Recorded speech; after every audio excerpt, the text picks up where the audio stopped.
Welcome to Life on Mars, the podcast of MarsBased, where we talk entrepreneurship, innovation, and business. We talk a lot of things. We talk about a lot of things. We talk with friends. And in this case, in this episode, we want to bring you Cristina Vila from Cledara. You heard about them a few episodes back, maybe 5-6 episodes back, with her co-founder, Brad. And it was a good occasion because they were fundraising. Actually, Cristina should have been there, but she was busy as the CEO leading the fundraising efforts of the company. And we thought it would be a great idea to sort of compensate that by having her explain how did the fundraising process go from a sales perspective, which sounds a little bit complex, but I think we're going to get into it. So how to approach the VCs, how to control the pipeline, what's the ratio of the responses and which ones transition to the part of their phases, and the process of the fundraising. So for this and more than that, we have Cristina here tonight. So welcome to the show. Thank you, Alex. That's a very, very kind intro for both Cledara, myself, and Brad, of course. And yes, I think that, look, fundraising is the task number one of any founder, I think. So it's something that whether we like it or not, we need to end up mastering because it's something that if the company goes well, you have to keep doing. So yeah, very, very happy, obviously, to share all, how we've approached it and how it's gone, how it's been. Actually, let me challenge you with that, because in our audience, because we're purely bootstrap company, most of our audience are more into the bootstrap companies space. So they are not used to fundraising. I think it will be useful to also give visibility to this sort of practices in business. And maybe, some business are bootstrapped and eventually they hit a phase in which they want to raise capital. I'm thinking of companies like Sketch that, we had a few episodes back. They're a huge company. They just reached 300 people, multi-million dollar business, and never fundraised anything. But last year, 2 years ago, they decided to go fundraising just to go big, right? So it's good. It's good. It's actually, you're never tired or married to one of the two models. In your case, I mean, we know already what Cledara is. If you want to give 10 seconds blurb of what the company does to refresh the memory of our audience, and then when did you start? What stage you're at right now? So what kind of round is it that you were raising? Yes. So, well, Cledara, very, very brief. So we are a platform where we help companies discover, buy, manage, and cancel their software subscriptions, because as we all know, software is everywhere and SaaS is everywhere. And it becomes very hard to manage when you have 50 or 100 different subscriptions in a business. So we are here to help with that problem. In terms of where we are at the moment, we are at the seed stage. So we've done already 2 fundraisings before. So we did an angel round when Cledara was just a PowerPoint idea.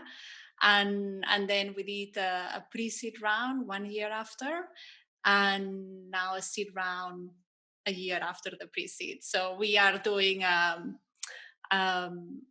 round per year, essentially, at the moment. Which is somewhat standard practice, right? One of the things about fundraising, if you're the kind of company that's VC-backed or backed by funding, is that at the moment you get the money in the bank, the countdown is on you. Right, so you need to start thinking about the next round, which creates sort of a vicious circle, right? So I think it's hard for me or for people who are in bootstrap businesses, which is essentially we are financed by clients, so we don't have this sort of countdown. Our countdown might be, the amount of money you get in the bank. If you don't make enough money or you don't make a profit every month, therefore your reserves in the bank are not increasing every month. But for a lot of companies, it's not like that. So they're more like in your kind of model, which brings me to the question of how much time you as a CEO, what percentage of your time do you spend doing fundraising? So I think I spend probably during the actual fundraising period, I would say 50% plus of my time. So a lot of time, because You have to prepare for the meetings, you have to prepare materials, you have to think about, have a very, very clear plan on what you want to achieve with the funds that you will receive, right? Because you say that on bootstrap companies, unless you do you have a profit every month, there is, you have a problem essentially. In our case, when we receive the funds, we need to make sure that we know how to deploy it so that within the time frame that we have, we can raise our subsequent round, having achieved the milestones that we had set the company to achieve. So that's very, very important. And so it is a time-consuming exercise, fundraising. Obviously is a necessary one for VC-backed companies. And just to give you an idea, right? So the way we approach it on a way is even like a sales process, right? So in the end, you need to reach to a lot of different investors to make sure that you get to one. And it's so essentially we've been lucky, I would say, because we had a list of 150 plus investors when we decided to start raising. And that's because already we went through Techstars as a business. There we met a lot of investors that were very interested on what Cledara was set out to solve as a problem. And then when we did our pre-seed, also it was announced in TechCrunch, which was again, it raised a lot of awareness about us, and it means that during all this period, a lot of VCs have been reaching out to us, and also we had a list of those that we wanted to make sure we spoke with, right? So this combined gave us like 150 plus investors. Then when we decided that it was time to fundraise again, what we did is we sat down with Farhan, that is the person from Anthemus that's in our board, and then we decided a bit on the strategy, right? How do we want to approach the fundraising? How much do we want to raise? Which type of investor do we need? So there is a lot of thinking behind before you start fundraising. And then also, do we want to try to squeeze it into, like run a very tight process, or do we want to do it over a longer period of time? And so then we did that. We decided on how we wanted to do it, and off we went to start reaching out to investors. We contacted 110 investors, and from those, then we ended up having first calls with around 95 of them. Which is really great, actually. So yes, I have to say it was quite good there.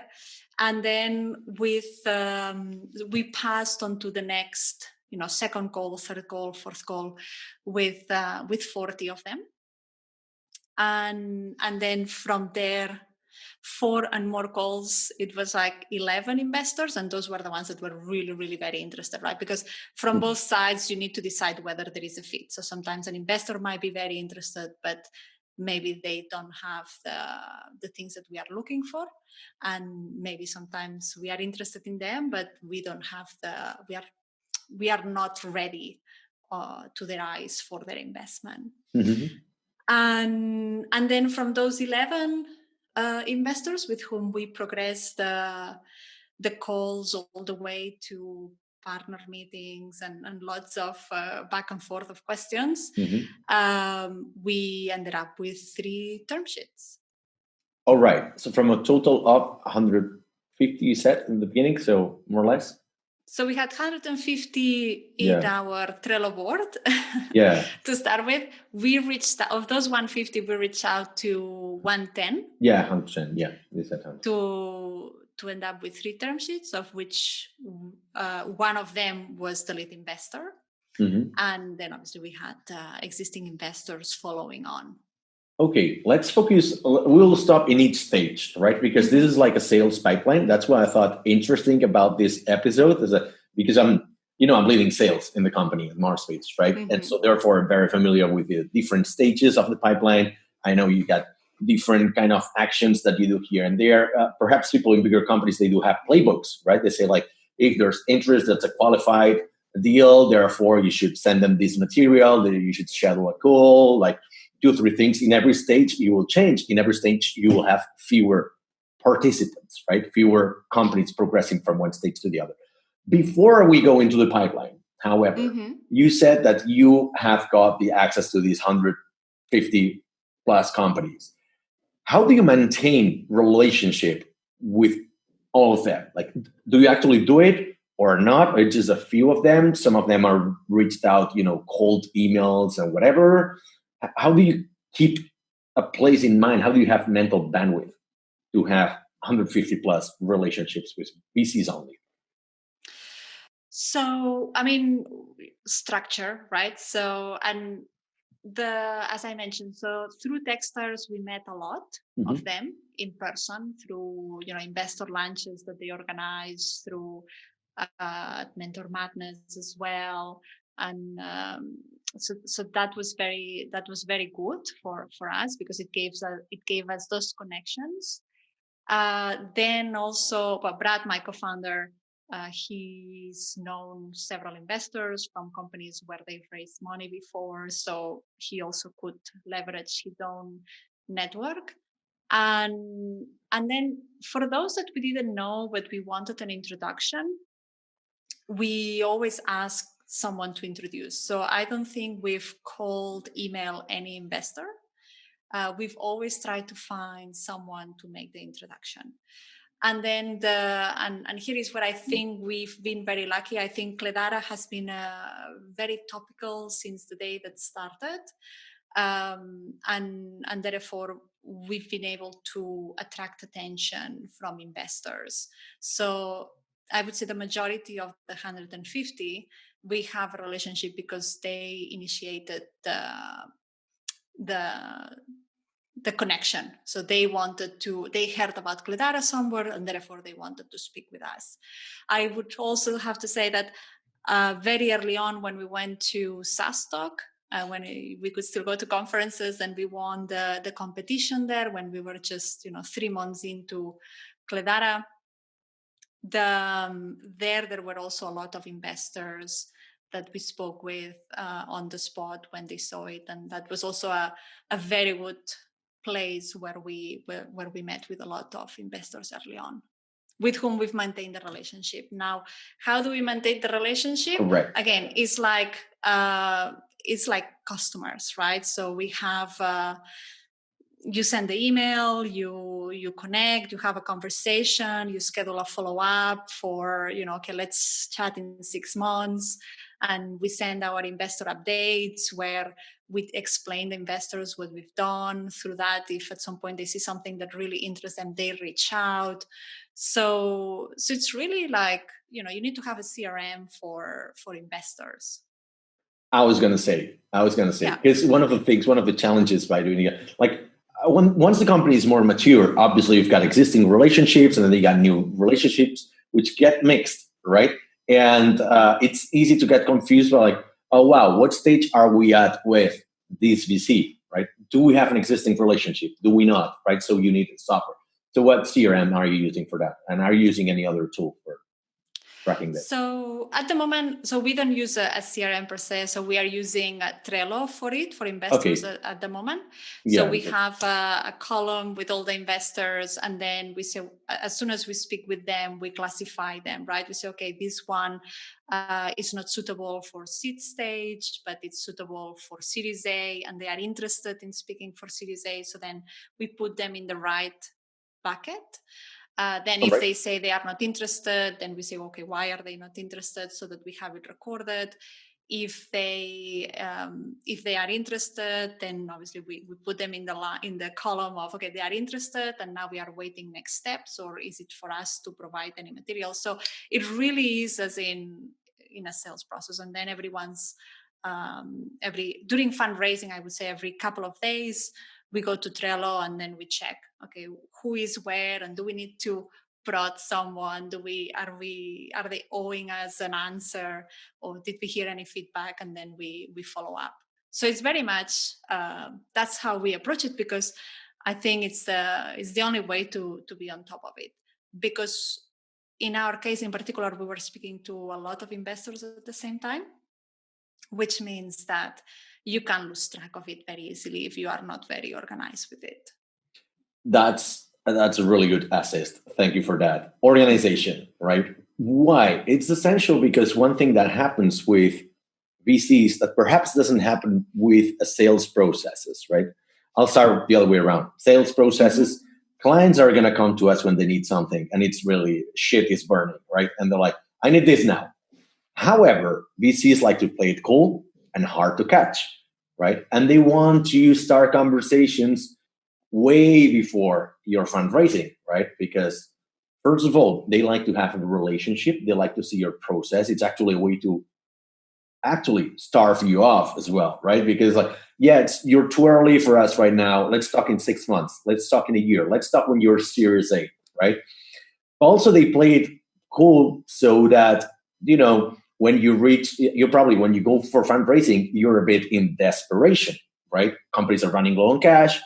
I need to raise funds, and therefore, maybe there are conditions. They will be more strict in the conditions, and you will have to, give in because you're tight on cash. But we're going to get into that later. However, what I'm interested here is the timing, right? How do you keep the reminders? How do you keep the dates? Is it, you set the reminders on Trello, like, oh, we need to talk to these guys right now. It's 6 months before the fundraising. We need to talk to, I don't know, Atomico, Target Global, whomever, right? How do you manage the dates and the reminders, especially when all of them are different, right? And all of them have got also their reply rates and response times, right? Yes, I mean, and I will go back to some of the things you mentioned on the intro, but so essentially the reminder is at that point in time, we send the email, and you know how at least Google has this functionality where you can snooze the the message, and then you just say, okay, pop back in 1 week. Correct. Yeah. Or pop back in 2 days, depending on how the conversation went, or depending on what you agree during that call. Or if you've just sent an email and they haven't come back, then yeah, after 3-4 days. I think depending on the type of relation that you've had with that VC in the past, then whether you need to give them 2 days or 1 week, or maybe they've told you, look, we are very busy now, so let's speak in 2. So I think maybe it's very basic, but just the snooze functionality of the email on Google, that's how we were tracking that. And to get the overview of the picture, it was on the Trello. So anything that was, okay, this VC is interested and we are in conversations with them, they were all in the same column. So we could say, okay, we have 20 that we are speaking with at this point in time. So then that's what gave us the overview. It must be difficult because some of them, they will be like, I think I saw a tweet the other day. It was really good. It says, I've got 2 types of response. I think it was like response speed or reply speed on email. It's either 20 seconds or 3 weeks, right? So I take it that some VCs will be right away replying back because for whatever reason, you got a better relationship. Maybe they're better at email. Maybe they don't have that much deal flow at the present moment. But some of them, they will just like, maybe they're interested, but they will come back so late in time when you're already progressing so much with others, right? So it's hard to sort of coordinate this, right? And while most of them, they will be at one stage, these guys want to catch up. How to do that? Like, how do you manage the expectations with the ones that are lagging behind, but you really want them? Like, this is the ideal VC, but they're so fucking slow answering my emails, but we really want them. How to manage that? In the end, it has to be a relationship that goes both ways, right? And I think that if you are not a priority for them, no matter how much you like them, maybe you need to then find someone else. So I think that's very important, because you don't want to be like, sometimes if they don't answer, if you don't make it top of the list that they answer to you within a day or 2 days, on a way is that they are not interested. And I would say it can happen, of course, that you overlook something because you're very busy, and it's totally possible. And that's why it's always good to follow up after 2-3 days if you haven't heard anything. But if after that you still don't hear, then I would say, okay, they are not interested. And of course, look, in the end, investors need to have their deal flow. If you more or less fit into their thesis, they will have the conversation. They will check the box that they've had the conversation, and they will say, oh, well, look, we are not interested because we think, and they will come up with some reason why they don't want to progress with the deal. But in any case, I think there is still value on having the conversations, because you learn, right? Like, you learn how to pitch, you learn how to be clear, you learn the types of objections that they may have. And again, something that we did was create a document with the questions that we were getting from VCs, right? So that then we can learn from it. And then we say, okay, this is a common question. Everybody asks the same thing. So maybe either we are not explaining correctly, or is a concern in the market. So let's explore it. And then little by little, you learn how to present in a very short space of time. There is a half an hour intro call. Once, and you need to introduce yourself as people and as a fund, right? Essentially, you have 15 minutes to explain what you do. So you have to be so precise and so to the point, so that the other person understands it, that practice is actually super, super helpful. And that's why I would say it's very important that you speak to a lot of investors, a lot. Actually, I've heard of companies that they do some practice before going for the real fundraising. Maybe they target, I think it's not nice to do that, but maybe they target some VCs they really don't want to have, just to have this sort of introduction calls, practice the pitching, and get like some early feedback. But in your case, let's talk about the language, right? We're progressing from all the companies you contacted in the beginning, and let's talk about how do they transition to their interest, right? First off, when do you understand that there's no interest at all, besides not getting a response, maybe? Or what are the common objections you get as a startup? What are the ones you got precisely? So for us, what we started to see is that, look, if it's okay, some people say don't speak to associates. We think that that's not right. So we are very happy speaking with associates and taking that call and learning about the fund and what they are looking for and what's important for them.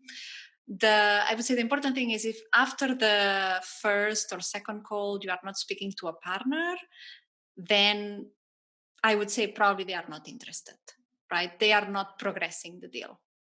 And therefore, at that point, it's like, look, let's leave it here, because if we are not progressing, then, we'd rather spend our limited time somewhere else.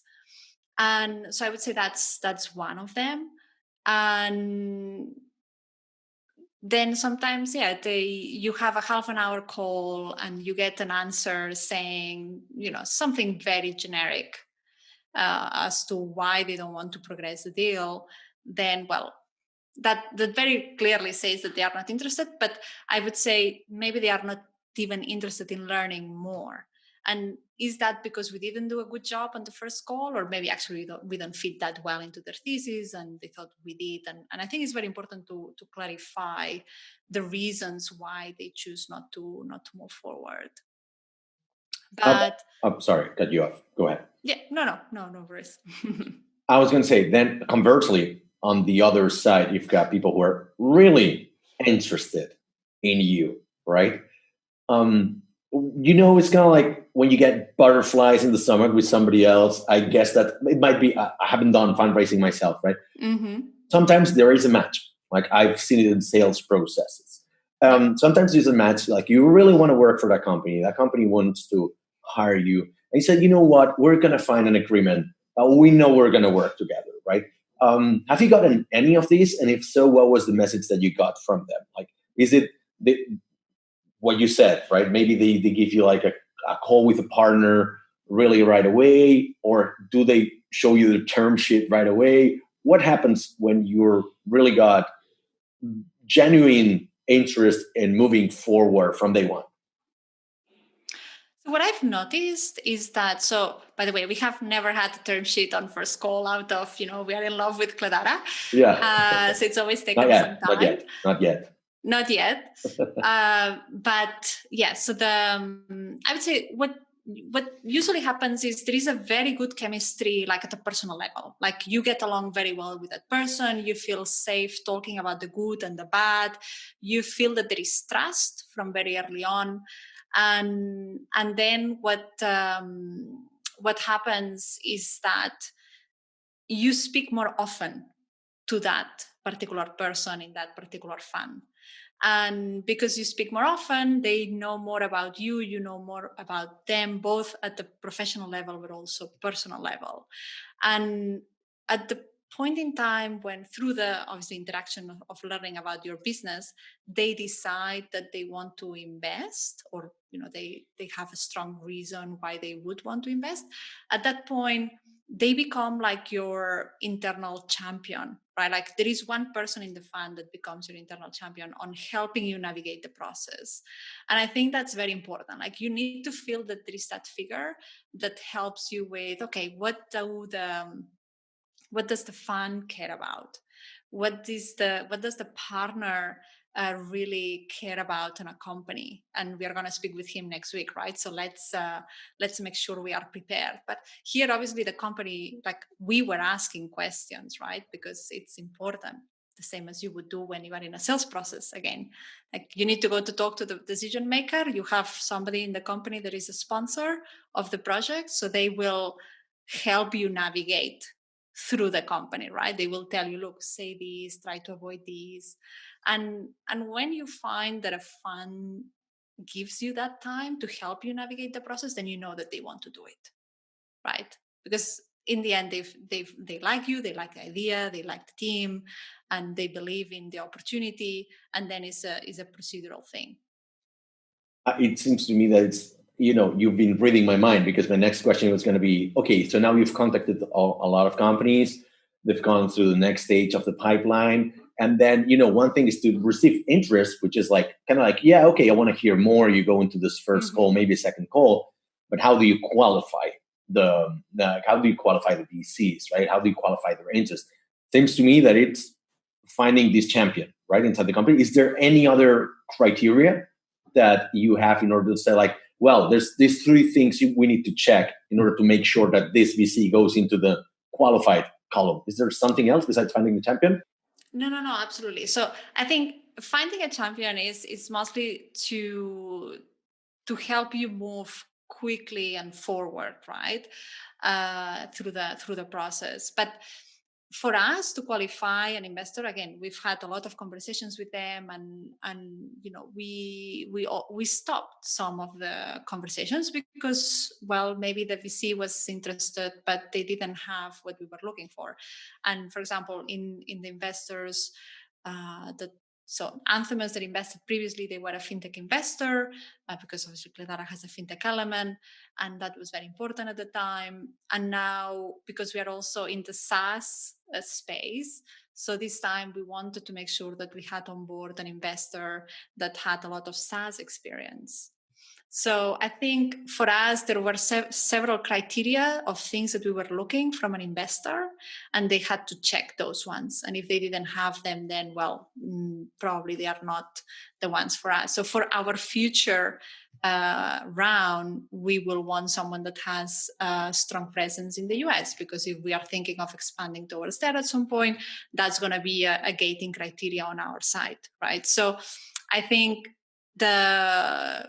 those are some of the things that when you are preparing your fundraising strategy, you think about, okay, what are the key things that we need the investor to help us with, which is not just the pure funds, right? Like the money that they disperse. So there has to be more. How about then red flags, right? Because there comes a time in a sales process, or even in dating, right? You progress, you start talking more and more seriously, but you see a red flag, like a huge red flag.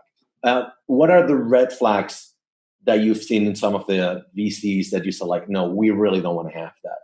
Like, has there been any super obvious thing that you didn't, because you don't know at the beginning, right? But maybe you just get to learn about the VCs, and it's like, well, this VC doesn't have like a really diverse portfolio, for instance. That might be a red flag.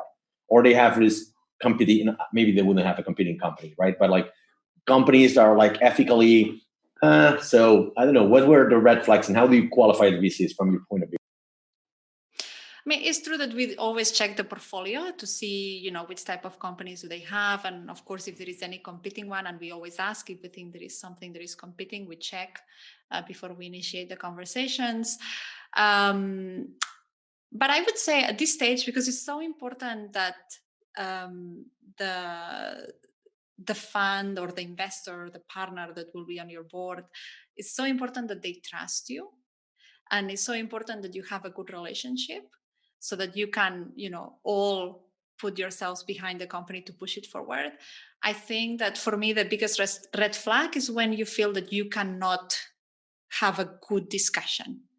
So sometimes you have calls where it's just question and answer, question and answer, question and answer. And it's okay, next, check. And it's like, well, you're only interested in filling in a form. Like you're not actually interested in understanding why we're doing it or why it's important, who are we, and have that dialogue, right? And I think it's very important that later on when you are sitting, I don't know, having an issue with the company or celebrating something with the company, right? That you are able to just not say, well, it was 20 and we reached 25. No, okay, but what was around it? Tell me more about the story and help us understand so that we can help you more.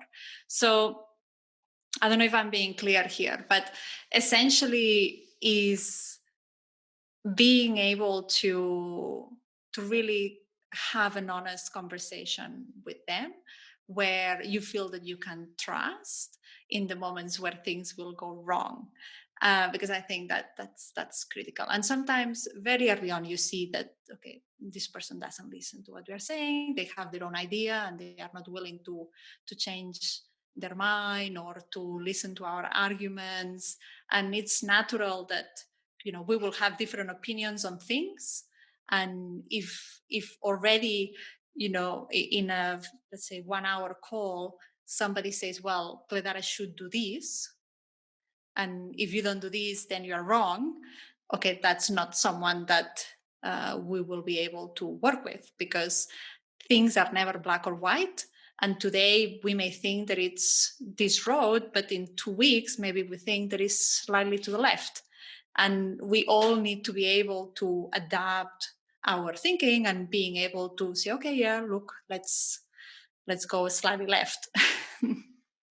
How about when they qualify you, right? It's important to learn from the feedback of people who discard you, right? But if you go too early in the beginning of the funnel, like they are not really qualified, so maybe their opinion doesn't really matter that much as as the other ones on the end of the funnel that maybe just 5 or 10, like in your case you mentioned there are only 3 made it to the really end of it, right? They are really good. That's where you should focus. That's like the feedback you should listen the most, with most attention to. How do you know you're being qualified there? You're probably like, there's probably people asking you like the form, ticking the boxes and everything. And first of all, how do you take it as a founder? Like, what you're being validated there, and how do you post-process this in order to prepare for the next meeting, right? Do you actually study? Do you do postmortems? Do you treat it in your board meetings internally, or how do you process this feedback? So when they send us an email where they say, well, we will not progress because of such and such, where possible we try to always understand further, because emails can be very generic sometimes. And then if we've spent some time with that fund, then we ask for a call to understand more. And usually there is a misunderstanding of an item of the the company that led to that decision. and that's okay. And again, here we learn that maybe we didn't explain something correctly, because we see it so obviously that if others don't, is because again, maybe it's we are not explaining it well enough. So we always take the feedback. The so I forgot what I was going to say. About the feedback, like when you're not even, like, sometimes you're not given the opportunity to present, like to discuss the proposal. Yeah. Right? Yeah, sometimes it's this. We've had these calls where it's just a checkbox exercise, and which we hate, by the way, and they say no after that. And for me, it's just that, well, they were probably not as interested to start with, and I want to believe that maybe they have a target of speaking with X amount of companies a month, so they are trying to hit their target, and then they just say no because of some random thing, which might be too much competition, or the market is too small, and things like that. But they are not really very correct, I would say. That sounds awful. Like, I've never heard such a thing, but then again, I'm not into the VC space, but I didn't know they have targets to speak to many companies. Perhaps of the. I mean, I don't, as I say, I don't know if they do. I believe All right. they do, because Wow. sometimes the Makes sense, junior though. people, they reach out far and wide, because in the end, the more conversations you have with companies, the more you can then assess the market, you can learn about the space, and therefore, then if at some point you see a company that is better than all the other ones that you spoke in that space, then maybe you want to progress that one forward. But I think that they really use a lot of those intro calls to scope the market. Makes sense, because, like, as you know, the market has changed a lot and significantly since the last 10 years, where now there's a lot more startups and there's a lot more VCs. Therefore, they're competing for the same deals, and they cannot play hard to catch nowadays that much as they used to have, because they know that if they will be missing out on great opportunities, like you guys, right? For instance, they'll say, "Wow, I mean, we don't want to lose." At the same time, because they have more structure, they have more deal flow. Perhaps they maybe they need to go into those practices. Well, let me go to the next stage. So, because one of the things that happens in sales processes is, on average, the you will reach an agreement if you have had conversations for at least 8 times during the sales process, right? Very rarely you will sign a contract before conversation number 8, right? So the more you speak, like the more conversations you do with somebody, which correlates to the interest they have towards you, the more likely or the closer you are to the transaction, right? Yeah. So does that happen, like, with you as well? On average, how many conversations have you had with the ones that made it to the final? Many. And I What would is say many? Can you quantify? by then, but is it 8 or is it like 10, 20? 10 plus. Okay. Yeah, because some are short, some are long, some are more formal, some are more informal. So I would say of the formal ones, like where you set up a call and now this is next, I would say 4 or 5 of the formal calls. But then there are a lot of informal ones. And I think by that stage, you already have the phone number of each other, and you give people a call, or you send a WhatsApp, hey, what's going on? And I think at that point, that there is genuine interest when calls are happening, and WhatsApps are taking place. And this is when you go into, like, oh, I just received a call from, I don't know, Point 9 Capital, right, at 11 p.m. or 1 a.m. Do you take that call? Like, does that happen? Does it intensify the relationship to the point where they can call you anytime to ask for new metric or this document, because you're getting really close to the deal? Like, does that happen? Well, I've had calls on a WhatsApp Saturday too? morning. I've had calls on a Saturday morning. I've had calls on 11 p.m. at night on a Friday. And All right. and it happens because you want to make sure that you don't lose it, because at some point in the end, the investors don't know how many other funds you are speaking with. And we tend to give a sense of, look, we have these other many interested that we are progressing, we are at a similar stage. We don't tend to give a lot of information because in the end, look, a fund may decide not to continue, or they may want to keep it private until they take the decision. So we respect that always. But yes, there is once they've taken the decision that they want to progress, then they don't want to lose, and that's normal, right? You don't want to lose against someone else because you've been too slow. So then everything accelerates, and then you need to start moving quickly. Okay, remind me how many companies, how many VCs made it to the qualified stage? Like, not maybe the term sheet, but the step before that one. We had 11.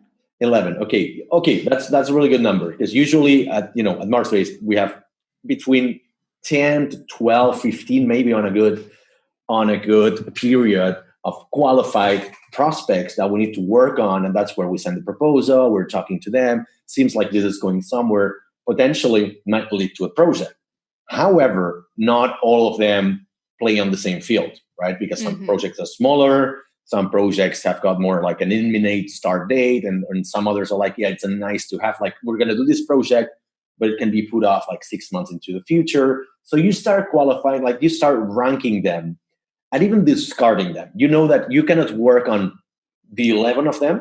Maybe let's make this exercise, right? Maybe it's like, you cannot possibly have all the mental bandwidth or efforts or time or whatever to work on 11 of them. So you decide to discard a number of them. Does that happen? Like, we do it. We say, like, sorry, we got too many proposals to write. We do have these projects. And first we rank them, and then a couple of them will just decide not to work on them because we cannot possibly prepare 15 proposals in 15 days. That's why we usually take this, 15 days to write a proposal tops, right?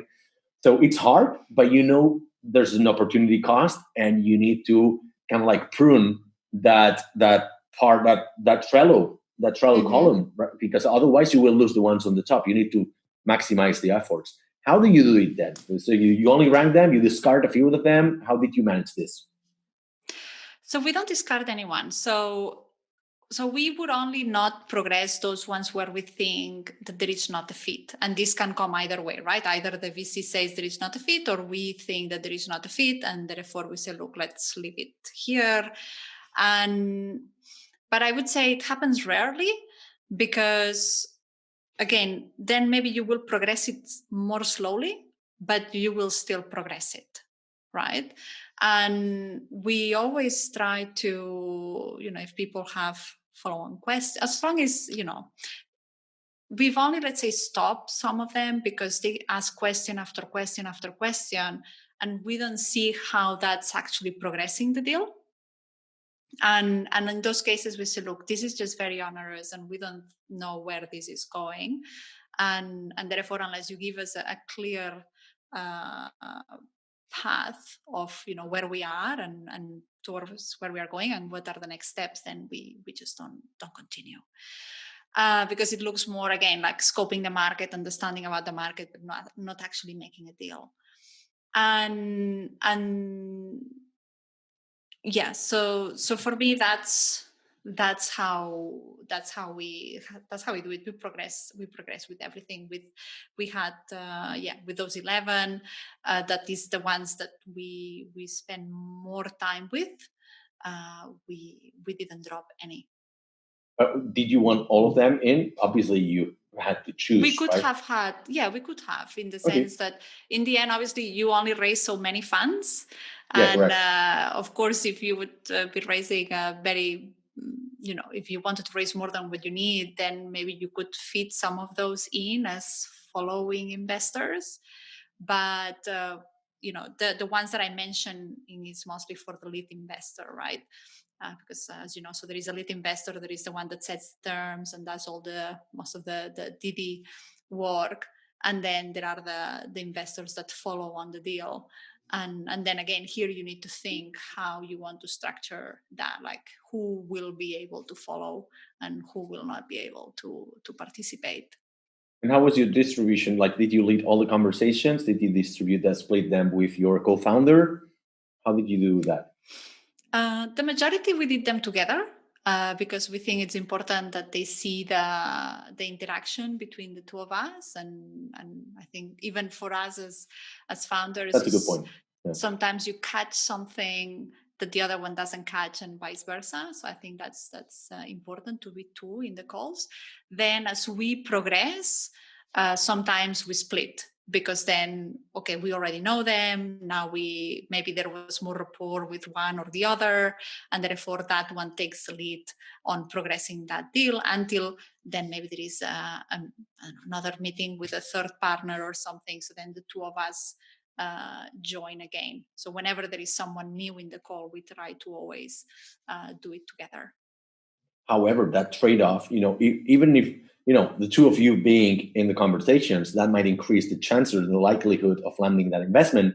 However, that divides your attention, and definitely you cannot take as many meetings as you wanted. So it must be really hard to calibrate that.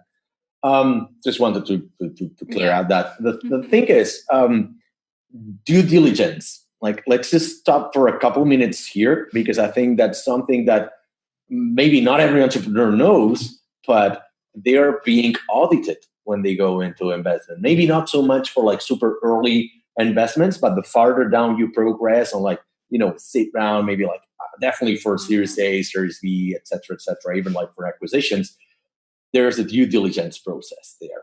How long does it last, and what areas were inspected in your case? What were you audited about? Everything. So we had tax due diligence where they check, It's mostly financials, legal. Tax, sometimes legal. Technology, but yeah, what were your cases? We did everything. So tax due diligence, financial due diligence, legal due diligence, tech due diligence, and then obviously the business due diligence. So we did them all. And it does take time, because you have to gather documents about absolutely everything. I think then here some funds will go more or less in depth. I have to say we had heavy diligence for this round, but equally I think what proved is that we are in a good position because we were able to supply everything. The results of the due diligence were very positive. There was almost nothing that we had to amend as oh my God, this is, you haven't done anything on this side. So we were good. We were in a good place. And I think that's largely because in the previous round, in the pre-seed, we already had an institutional investor. So we already had Anthemus. And there we already had DD. And even though we were a 3-people company, we already established, some processes, and we already had a bit of a structure that, then you start growing with. I think when sometimes you have maybe angel rounds that are bigger before you have an institutional investor, then there are maybe more issues when you have the first institutional investor, because you need to put a lot of things in place that you didn't have before. Like, I don't know, maybe you didn't sign any board resolutions, or you didn't sign any, I don't know, your employment contracts are not, you just took a template from the internet and they don't cover everything that they should cover. The IP assignments are not right. So all these things are being looked at, and then you need to do a lot of work to bring all these things up to date before the investor is comfortable investing. Look, I'll be honest. I don't know much about this because we got contacted by a lot of VCs and M&A firms to audit the companies they're gonna buy or they're gonna invest in, right? And I did some research on who does that, who pays for that, right? What's the pricing? Who requests that? Like, in your case, was it the VCs? Like, each VC requests a different DD, or did you go to an external auditor, let's say a Deloitte or EY or whatever, to pay for that and just present it to everybody at once? How does that work?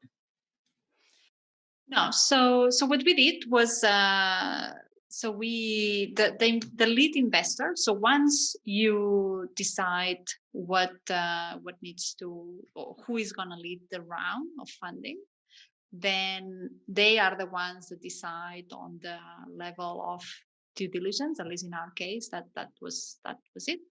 And they appointed the different providers that would do the due diligence. And then on the term sheet, we agreed, how much would that be? And we put a cap to it because obviously we don't want to pay millions for it. So because you pay for it, right? Yeah. So I think they maybe requested you pay for it, so it's funny. Yeah, maybe it depends from fund to fund. I think that some funds pay it themselves and some funds ask you to pay for it. Yeah. But it's standard practice. I've seen it in many places where the company actually pays for it. But that's what usually you agree on how much, and you make sure that it's something that you are comfortable with. And I think in the end, it does help the company grow up in certain areas and making sure that those things are in place, which then it helps you with your subsequent rounds. Because if you already have all those things in place, then for the next one will be easier. And that's the way I always try to approach it, right? Where is the positive side of that? Correct. That for our Series A, we will be, we will have all these, and we know that this is important, and therefore we'll maintain it.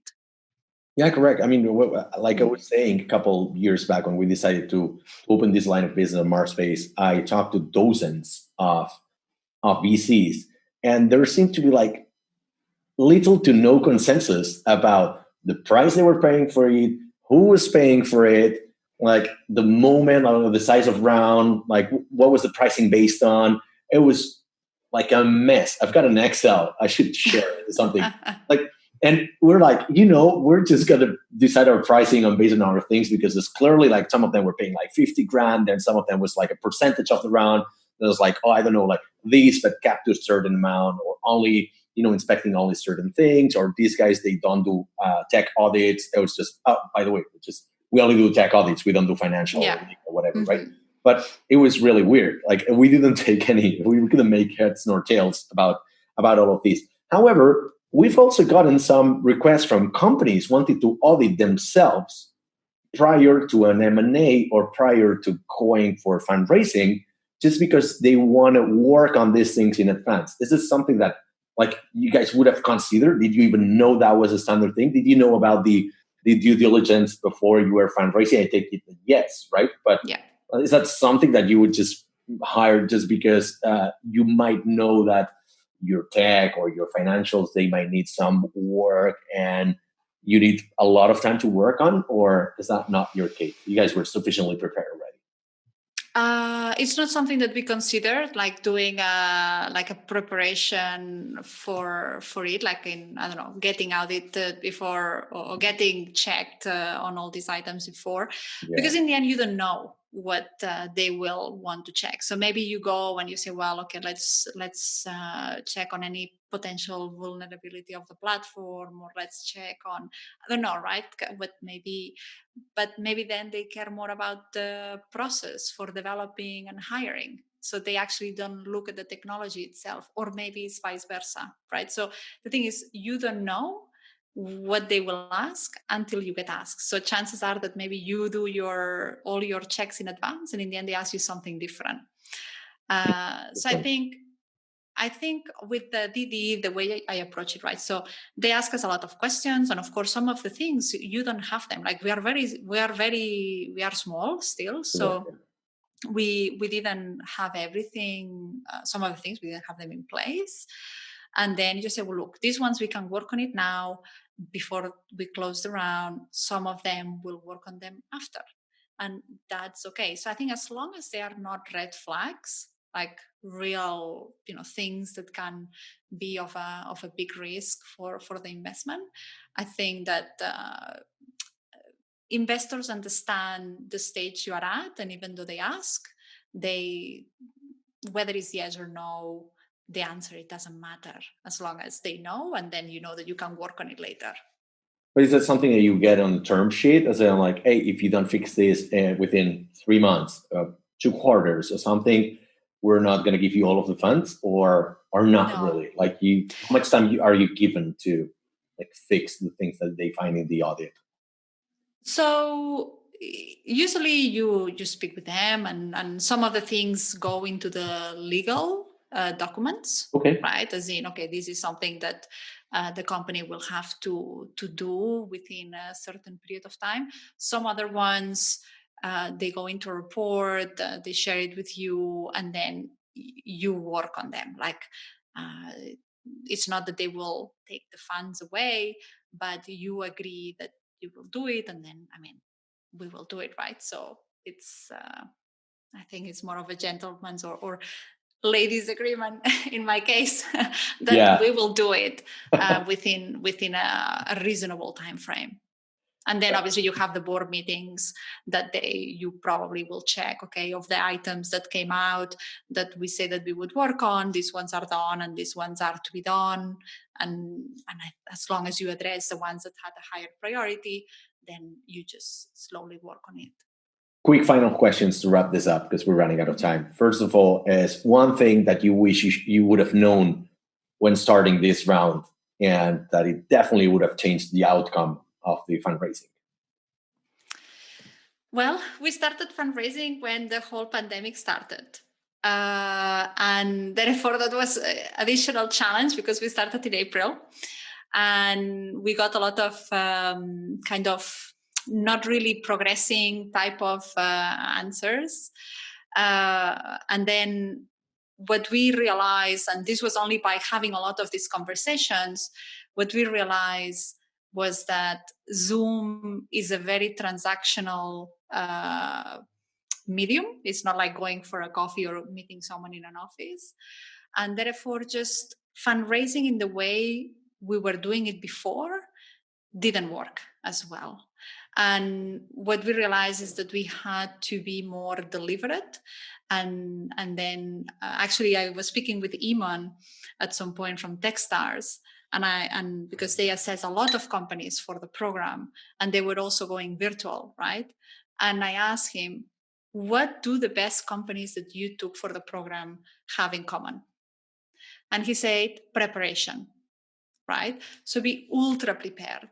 And I took that, and then we prepared a whole deck with all the metrics, all the story of the company, everything that then would help us manage the discussion as we were speaking with the investors, and that would help us convey the message much more than just having a casual chat over Zoom where you cannot really build the same rapport as you used to do when meeting in person.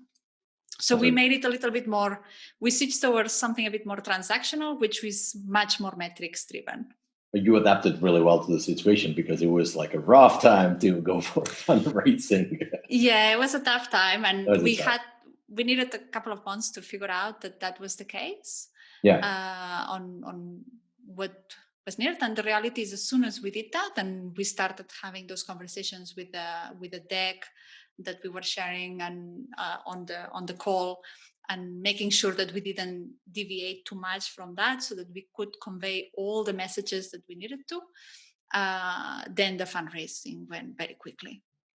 What was the worst thing about fundraising? What was like the worst time, actually, the roughest time during this fundraising process for you as a person, as a businesswoman?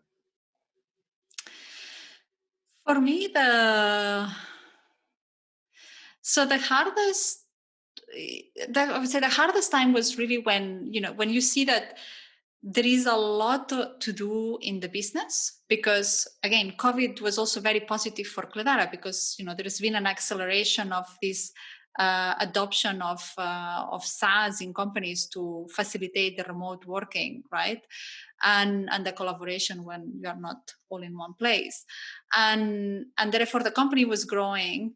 We had to be focusing on fundraising for longer than we had anticipated.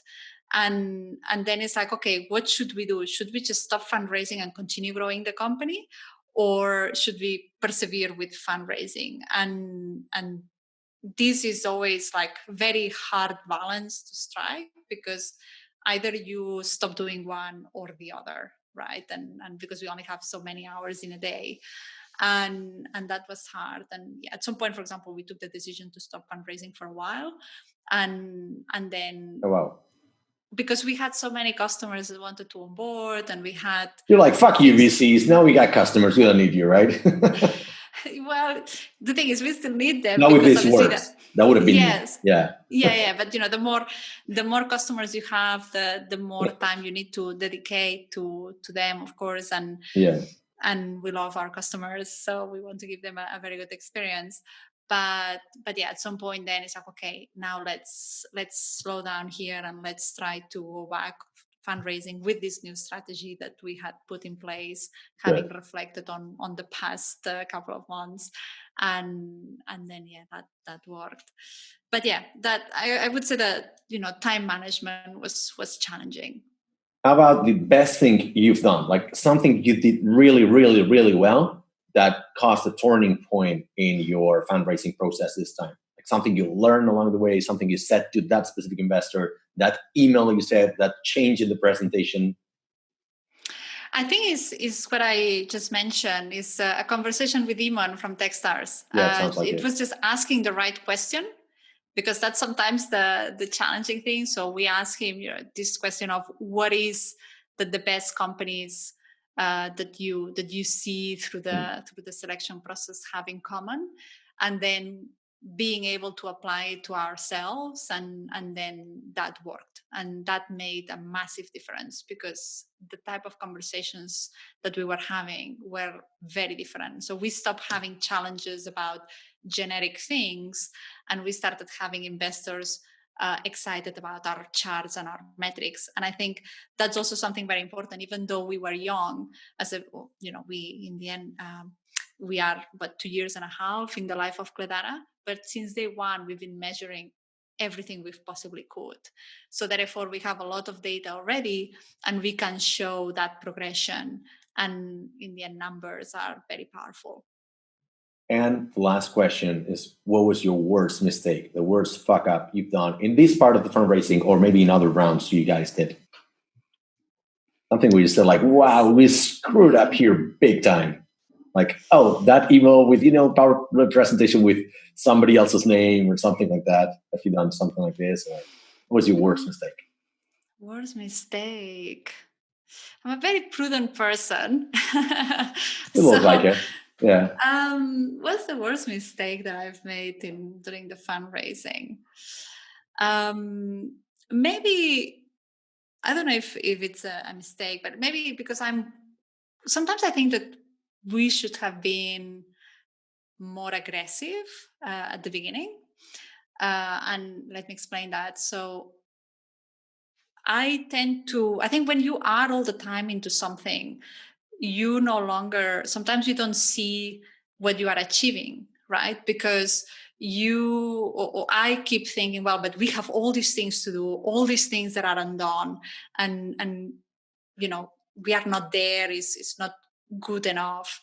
And this sometimes makes you not, or makes me not talk about Cledara as highly as I should, and therefore I understate where we are. And I think that can damage, right? Because here is not a matter of being humble; it's a matter of explaining why we are great, because we are, right? Like we are building something that every company in the planet will need, right? So I think sometimes it's getting past that and making sure that we convey that message much more powerfully and clearly. That's good. I mean, we don't want to go into faking until you make it, but definitely if they ask you, have you got this something, but you almost have it, if you're confident that you will get it, just say yes, right? Because there's going to be time, a negotiation, there will be the term sheet, there will be, contracts here and there. So in most cases, it will give you sufficient time to build what they're asking for, right? But you need to trust yourself. You need to be honest, but that's it. Brad is not very happy with me on that one, because he's like, Cristina, you are too honest. Yeah. You should not say it. I say, well, when they ask me if I have it, I don't have it. Yeah. But yeah, you could say I'll have it next week. And it's true, as you say, right? Sometimes things are are not hard. It's just a matter of, okay, let's do it now. Let's prioritize it now. But yes. Let's think it this way. The next time you got this imposter syndrome effect, right? Oh no, I don't have it. I don't deserve this thing. Somebody else will not be that honest, and he or she will take your money. So you gotta find a balance. I think that's a good point to wrap this up. Cristina, you've got this one last minute. You got this camera, this microphone. What should our audience know about you? What's going on with Cledara? What, last message for our audience? Last message. So, well, we've closed our seed round very recently, and we will be hiring. So, if check out our jobs board, and if anyone is interested in coming to work with us, we'll be delighted to speak with you, of course. And then. Yes, if you ever have any question around anything and you think I can help, or Brad can help, or anyone at Cledara can help, please reach out. We are always very happy to help the community, because the community has helped us a lot. So it's a very powerful thing to do, helping others and giving first. That is one of the mantras of Techstars, which I believe very much in. We also believe it because it's one of the mandates of Startup Brand as well. So I think we can wrap it up here. Thank you very much, Cristina. Thank you very much to our audience as well. See you in the next episode. Thank you, Alex.